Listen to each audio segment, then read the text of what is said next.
10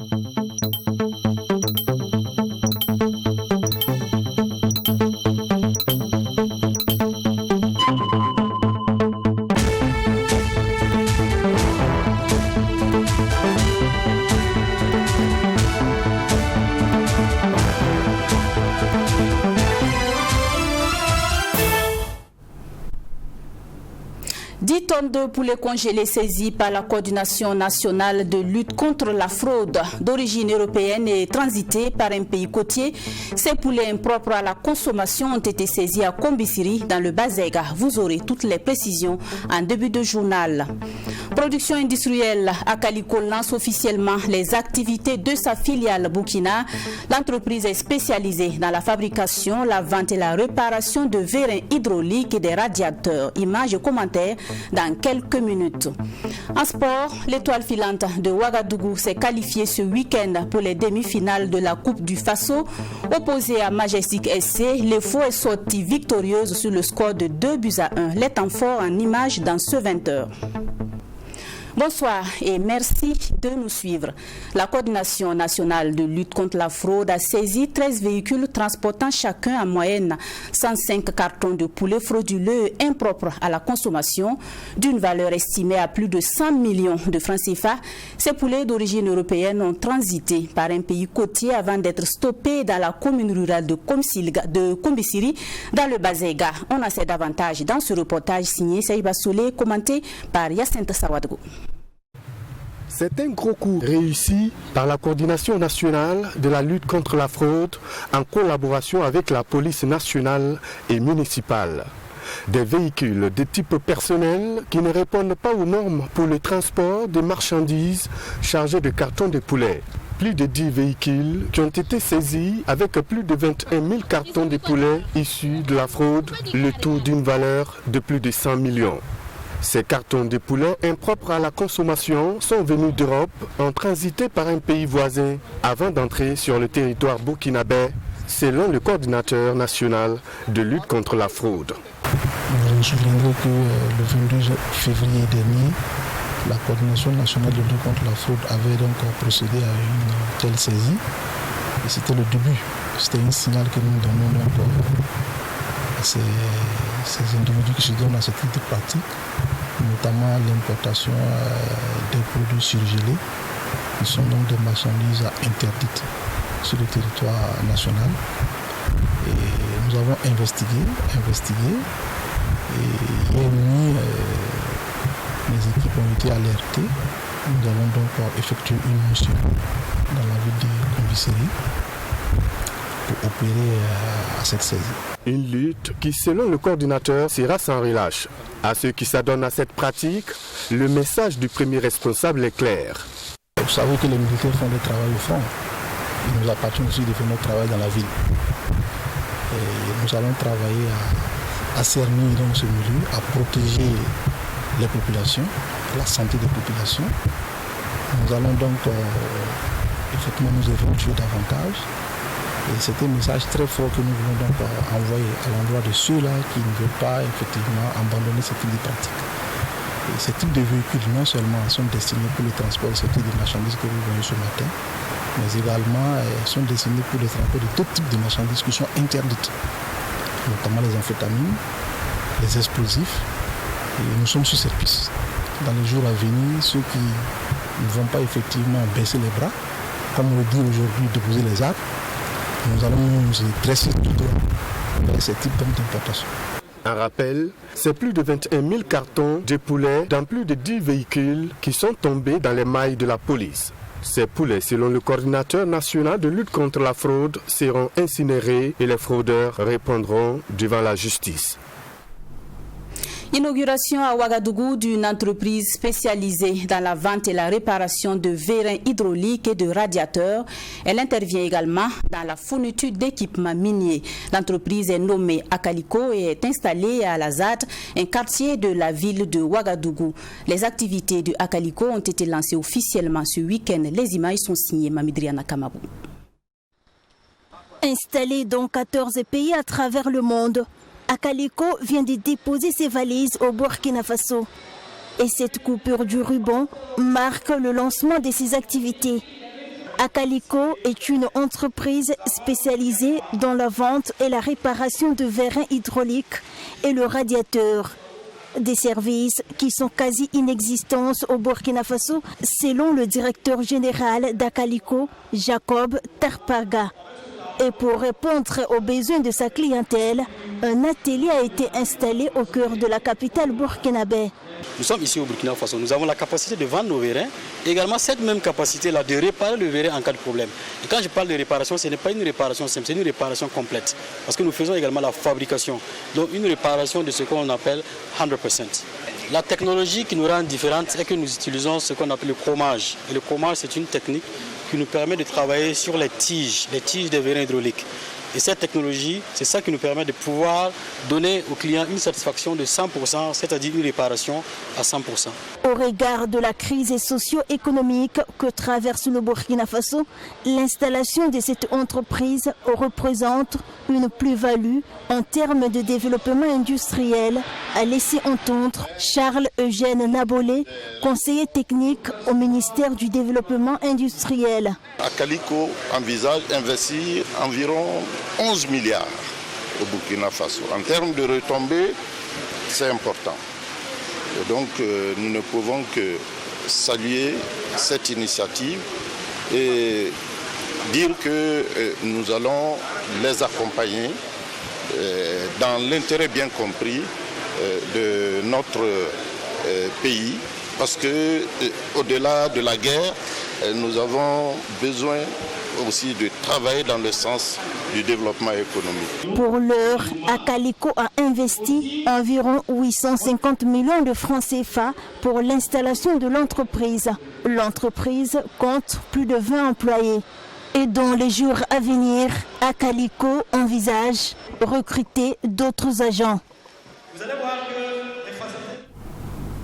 le bilan des 6 mois de la gestion du capitaine Ibrahim Traoré, l'un des sujets au cœur du dernier numéro du journal du dimanche soir. Les invités de Geoffroy Vaha sont tous unanimes que des efforts sont consentis sur le terrain avec la volonté affichée des autorités de reconquérir le territoire national. Ils sont également revenus sur l'apport des moyens militaires nouvellement acquis dans la lutte contre le terrorisme. Le résumé des interventions, c'est avec Maxime Jean Bambara. En 6 mois de transition dirigée par le capitaine Ibrahim Traoré, d'importants résultats ont été engrangés dans la lutte contre le terrorisme. C'est du reste l'avis des invités du journal du dimanche soir, notamment le capitaine de police à la retraite Almissi Ouedraogo, l'enseignant-chercheur professeur Ouseni Ili, le sociopolitologue Olo Pepen et l'analyste politique Adama Sigiré. Pour ces derniers, la volonté des autorités de reconquérir le territoire national est clairement affichée et la peur est en train de changer de camp. Depuis l'avènement du MPSR2 et aussi les efforts conjugués ça et là, nous notons en tout cas des avancées assez sensibles sur le terrain. C'est vrai que le risque zéro n'existe pas et nous avons encore beaucoup à faire. Il y a des postes de résistance ça et là, mais globalement, nous tenons le bon bout. On se rend compte qu'aujourd'hui, la confiance, en tout cas entre gouvernants et gouvernés, est en train de renaître. Et la confiance au sein même de la population même est en train aussi de se consolider. Et ça, c'est très important. L'autre acquis immatériel qu'il faut relever, c'est la question de la fierté nationale. De plus en plus, les Burkinabés commencent à être fiers, en tout cas d'être Burkinabés, comme on l'a connu, ce qu'on a connu à une certaine époque sous la Révolution. Si le capitaine de police à la retraite Almissi Ouedraogo salue l'implication des différentes composantes des forces de défense et de sécurité, ainsi que des populations dans la lutte, pour le professeur Ouseni Ili, l'acquisition de moyens militaires a permis de renforcer les capacités des troupes combattantes et d'engranger des résultats significatifs. Alors, les autres corps étaient pratiquement laissés à la traîne, mais vous voyez que récemment, on a engagé pratiquement toute la composante des FDS, paramilitaires, militaires, le VDP. On sent quand même un certain dynamisme sur le terrain, lié à plusieurs facteurs. Le renforcement de l'équipement, l'immobilisation des hommes, également l'arrivée massive des VDP. Donc sur le terrain, on sent effectivement que les choses bougent. L'autre aspect à prendre en compte, selon le sociopolitologue Olo Pépin Yen, c'est le courage politique et la détermination des autorités de la transition. Il y a des décisions qui ont été prises, n'eût été le courage politique, et je pense qu'on n'allait pas pouvoir prendre ces décisions. D'abord, la question même, c'est-à-dire des accords sur le plan militaire, parce qu'il y a des accords, mais la dénonciation des accords, ça c'est un acte politique très majeur. Il faut le saluer. C'est historique à mon sens. En plus aussi, les intrusions malsaines dans notre politique intérieure, on a vu comment le gouvernement a réagi de façon ferme, pas des expulsions. Et ça c'est très important pour le moral d'un peuple. Prenez par exemple la rupture des accords militaires. Ce n'était pas évident. Vous êtes un pays souverain. Et vous avez la France qui vous envoie des militaires à tous les niveaux, des gendarmes, des policiers, des douaniers, qui surveillent vos hommes à tous les niveaux. La souveraineté se trouve où? Si aujourd'hui des militaires sont sur le territoire burkinabé, soit c'est pour nous aider à faire la guerre, soit ils ne font pas la guerre et ils repartent chez eux. Ça ne souffre pas de débat. Aujourd'hui, d'une manière ou d'une autre, cette victoire quelque part est due à la rupture de ces accords.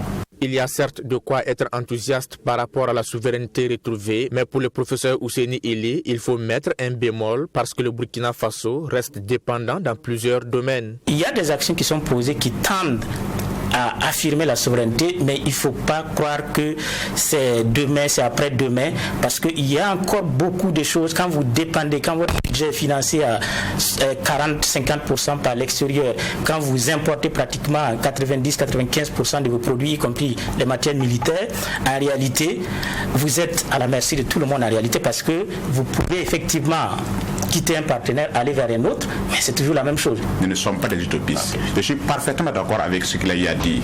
Nous allons étape par étape. Il n'y a pas de souveraineté sans la moindre dépendance. Ça n'existe pas.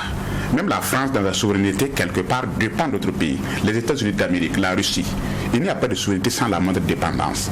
Maintenant, ce que nous sommes en train de dire est qu'ici, il y a une volonté de souveraineté qui est engagée. D'abord, la première souveraineté, c'est la souveraineté politique. Pouvoir décider par soi-même de façon autonome. Dire, voilà ce que je veux, voilà ce que je ne veux pas. Selon le sociopolitologue, l'une des faiblesses de la transition sur laquelle il faudra travailler, c'est l'encadrement politique des masses. Par ailleurs, pour Adama Sigiré, analyste politique, les autorités de la transition doivent travailler à maintenir le cap afin de toujours bénéficier de la confiance des populations qui a permis une forte mobilisation des ressources financières pour alimenter le fonds de soutien patriotique à plus de 7 milliards de francs CFA. À présent, allons à la découverte du petit marché de poissons fumés et secs au quartier Larlin, dans l'arrondissement 2 de la ville de Ouagadougou. Les vendeurs installés au bord de la route proposent des poissons de diverses variétés, très prisés par bon nombre de Ouagavillois. Vous allez les entendre, ils confient faire de bonnes affaires. Découverte maintenant dans ce reportage. Quartier Larlin.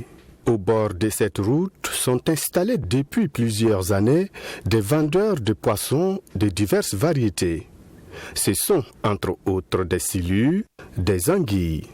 Prisés par le bon nombre de Ouagavillois, ces poissons sont pêchés au Burkina Faso pour la plupart.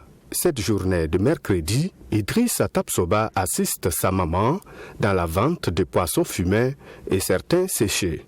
Les silures, ça vient du Burkina, il y a des silures qui viennent du Mali. Maintenant, il y a des macharons qui viennent de l'extérieur.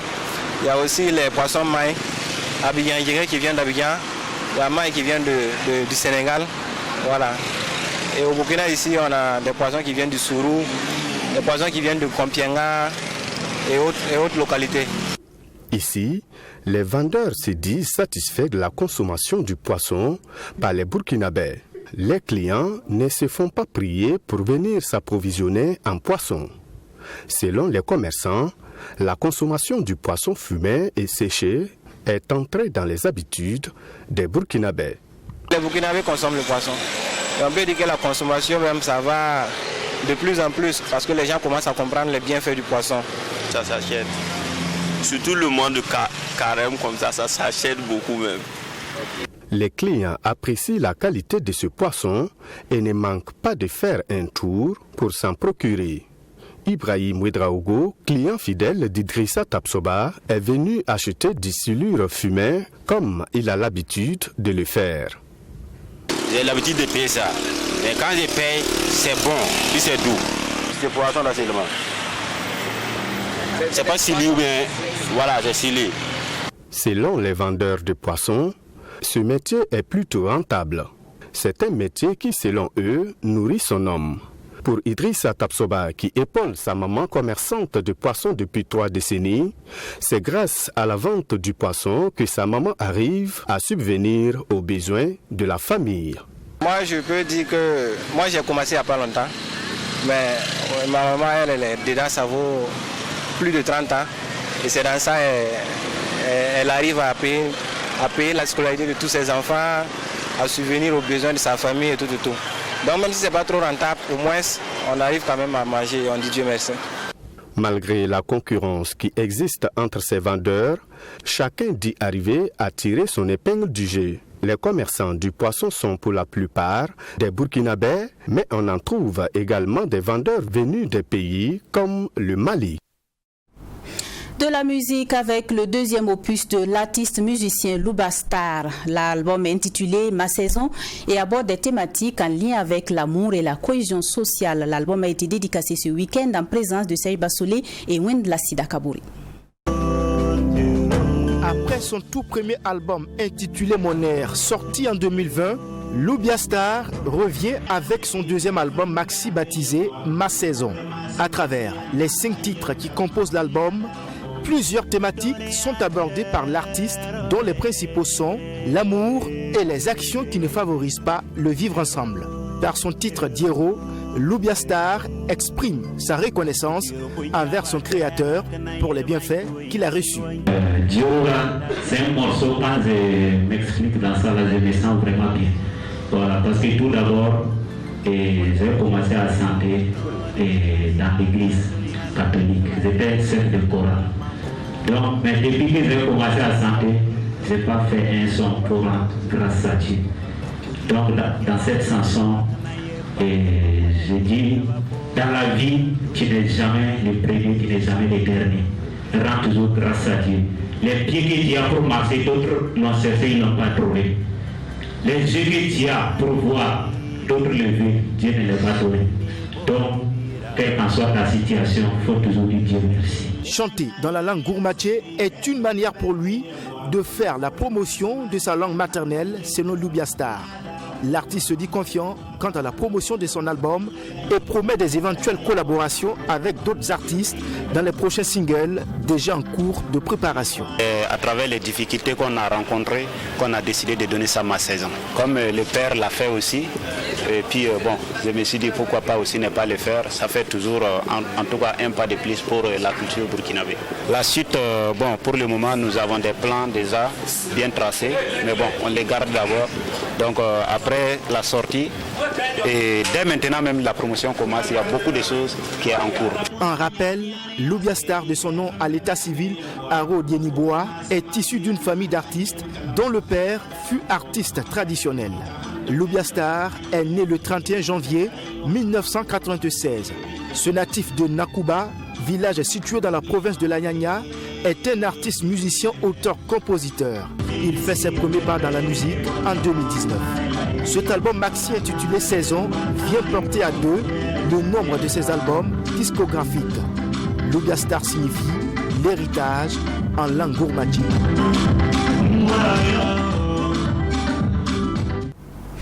En sport, les quarts de finale de la Coupe du Faso ont opposé ce week-end l'Étoile filante de Ouagadougou et le Majestic SC, battu en match aller-retour dans le championnat national par cette même formation. Les Faux n'avaient plus que cette occasion pour se venger. Après un but marqué contre son camp, la reine des stades est revenue au score avant de prendre le dessus dans les 45 premières minutes. Score final donc 2-1 pour les Faux. Elle arrache ainsi son ticket pour les demi-finales de la Coupe du Faso. Les temps font résumer ici par Yacinthe Sawadgo. L'Étoile filante de Ouagadougou en demi-finale de la Coupe du Faso. Face au Majestic, les Stélites n'ont pas tergiversé. Les poulains de Cheikh Ouattara attendaient de pied ferme cette rencontre parce qu'elle était aussi une vengeance. Pour cause, les étoilés sont tombés 2 fois devant cette même équipe en championnat. Le début du match est pour les étoilés. Le portier du Majestic reste vigilant. À la 18e minute, Mazou Bambara du Majestic oblige Abdoulaye Zongo d'Ikouri à se tromper et marquer contre son camp.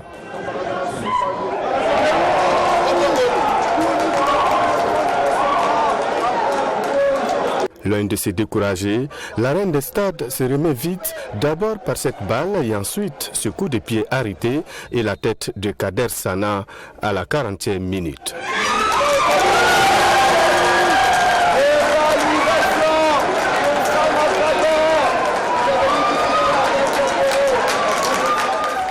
Un but partout.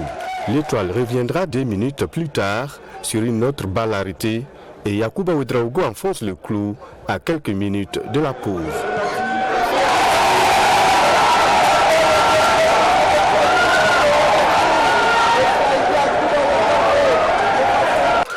De retour des vestiaires, les choses resteront-elles jusqu'au coup du sifflet final, au grand bonheur de l'EFO.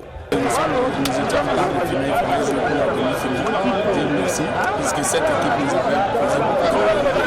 Et après la phase de ce soir, il fallait faire notre revanche. On était plus que fait dans les temps. On faisait la chose, on était mené et on a su incluser et je pense qu'on s'est battu pour garder notre place. Il y a longtemps que j'ai fait au Togo depuis l'ISO, quand j'étais à l'ISO. Et voilà, cette année, c'est revenu vraiment, je tout dis que pour que ça ne revienne plus. Voilà, c'est le moment dans le football, ça vient. Vraiment, Dieu merci, c'est venu. Et Dieu merci, on a gagné le match. Voilà, je remercie le bon Dieu pour cette victoire. Pour le coach du Majestic, il a manqué de maturité à son équipe. Moi, je pense que les gens pareils jouent le match dans la tête, parce qu'on a avec un match de coup, parce que je ne joue pas comme ça. Je pense que ce moment dans le jeu, on a pu marquer très tôt, mais dans l'ensemble, je pense qu'on a fait une mauvaise attaque. C'est ça qui a valu le début qu'on a pris. En deuxième temps, il fallait réagir. Je pense qu'on a essayé de réajuster un peu, de changer le système de jeu, et je pense qu'on a eu quand même un peu sur le jeu. Mais dans l'ensemble, je pense que le foot s'est bien battu et mérite sa victoire. Mais c'est sur les jeunes aériens, parce que j'ai fait du déclaration de ballon. C'est pas dans notre ADN, on balance pas le ballon. Mais il faut balancer, il faut commencer à balancer, donc la finale, on fait pas ça. Mais on arrive à trouver le jeu, je pense qu'on a pu quand même ça. Il faut avoir une négociation sur le match. Fin des parcours donc pour les académiciens de Sapone en Coupe du Faso. L'étoile filante de Ouagadougou arrache son ticket pour la demi-finale. Actualité hors de chez nous, 19 bateaux en détresse en Méditerranée ce dimanche. Les bateaux ont été trouvés par l'avion de reconnaissance de l'organisation humanitaire allemande. Ces bateaux naviguant dans des conditions précaires et surchargées transportent environ 400 personnes, dont de nombreuses femmes enceintes ainsi qu'une dizaine de bébés. Regardez ce reportage. L'avion de reconnaissance de l'organisation humanitaire allemande Sea-Watch a indiqué dimanche avoir trouvé 19 bateaux en détresse en Méditerranée centrale. L'un d'eux a été filmé avec des centaines de personnes à bord. Dans la nuit de dimanche à lundi, Alarm Phone a reçu un appel d'un bateau avec environ 400 personnes en détresse, parti de Tobrouk en Libye. L'appel qui a été enregistré décrit une situation à bord inquiétante. Le bateau fuyait, de l'eau entrait sur le navire qui par ailleurs n'avait plus de carburant. Les passagers manquaient d'eau potable et de nombreuses femmes enceintes ainsi que 10 bébés étaient présents à bord. L'avion de l'ONG allemande a également filmé 2 navires marchands, le Périclès et le FMT Urla, naviguant à proximité du bateau de pêche. Selon Sea-Watch, les 2 navires marchands ont reçu l'ordre de Malte de ne pas mener d'opération de sauvetage, mais seulement de ravitailler le bateau en carburant. Après l'alerte, le Seabird 2 a trouvé le bateau de pêche naviguant dans des conditions précaires et surchargé de migrants. D'autre part, au moins 2 migrants sont morts et une vingtaine d'autres sont portés disparus après le naufrage de leur embarcation en Méditerranée entre la Tunisie et l'Italie. C'est tout pour ce premier 20h de la semaine. Merci d'avoir été des nôtres. Bonsoir.